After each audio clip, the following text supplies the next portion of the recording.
KPU Jembrana pada hari Kamis tanggal 5 Desember tahun 2024 menggelar rapat pleno penetapan perolehan suara Pilkada 2024 untuk tingkat kabupaten.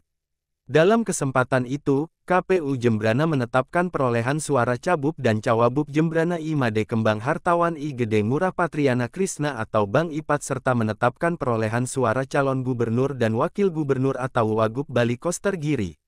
Dalam rekapitulasi tersebut, KPU Jembrana menyatakan paslon nomor urut 02, Bang Ipat, memperoleh 106.119 atau 61,89% suara, sedangkan paslon nomor urut 01 Tambah Dana memperoleh 65.345 atau 38,11%. Untuk calon gubernur Koster Giri memperoleh 97.402 atau 57,00%, sedangkan Mulia Pas memperoleh 72,468 atau 43,00% suara.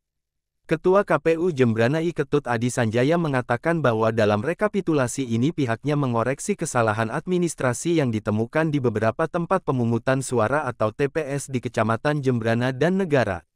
Pihaknya menemukan kesalahan administrasi di TPS mengenai pemilih yang menggunakan hak pilih pukul 12. Pemilih tersebut semestinya tercatat sebagai pemilih tetap di TPS itu, namun keliru dimasukkan sebagai pemilih pindahan. Pihaknya sudah melakukan koreksi yang dituangkan dalam formulir kejadian khusus, disertai kronologinya. Dia menegaskan bahwa kesalahan administrasi ini tidak mempengaruhi perolehan hasil suara paslon. Hal ini murni kesalahan administrasi. Tidak ada dampak terhadap hasil pemilu.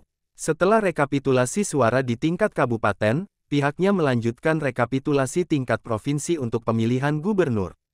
Pihaknya juga akan menunggu buku registrasi perkara konstitusi dari Mahkamah Konstitusi atau MK. Jika tidak ada sengketa, maka penetapan hasil akhir dilakukan 3 hari setelahnya. Adi juga menyoroti tingkat partisipasi pemilih dalam Pilkada 2024 yang tidak mencapai target. KPU Jembrana sebelumnya menargetkan partisipasi sebesar 80% yang mengacu pada capaian 77,8% pada Pilkada 2020. Namun realisasi kali ini hanya mencapai 71,26% untuk pemilihan gubernur Wagub dan 71,23% untuk pemilihan Bupati Wabub. Menurut Adi, target partisipasi untuk provinsi sebesar 75% juga tidak mencapai target. Hal ini menjadi bahan evaluasi KPU ke depan untuk mengidentifikasi faktor-faktor yang menyebabkan rendahnya partisipasi para pemilih. Adi Sanjaya mengungkapkan bahwa salah satu kendala dalam Pilkada 2024 yakni banyaknya formulir C pemberitahuan yang tidak terdistribusi. Penyebabnya beragam, termasuk pemilih yang meninggal dunia atau alamat yang tidak diketahui. Menurut dia, hanya sekitar 10% daripada pemilih yang sudah menerima formulir C pemberitahuan, tetapi tidak datang ke TPS. Hal ini tentu menjadi catatan penting untuk perbaikan ke depan.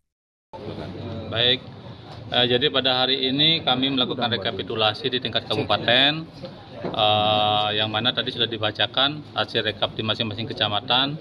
Kemudian juga terkait beberapa yang sudah kita tuangkan dalam kejadian khusus, terutama di Kecamatan Jembrana dan Negara ada salah penuangan di TPS.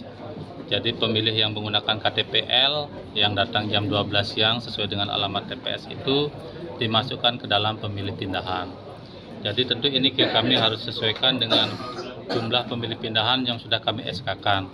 Jadi untuk itu kami mohon tadi untuk bisa dikoreksi dan sudah kita koreksi, kita tuangkan dalam formulir kejadian khusus dan kita lampirkan kronologisnya.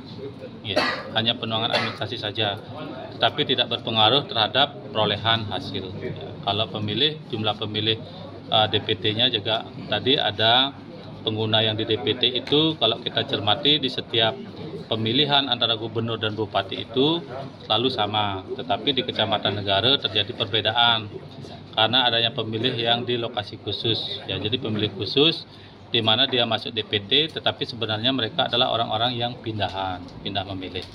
Gitu. Witari melaporkan untuk Denpos Channel.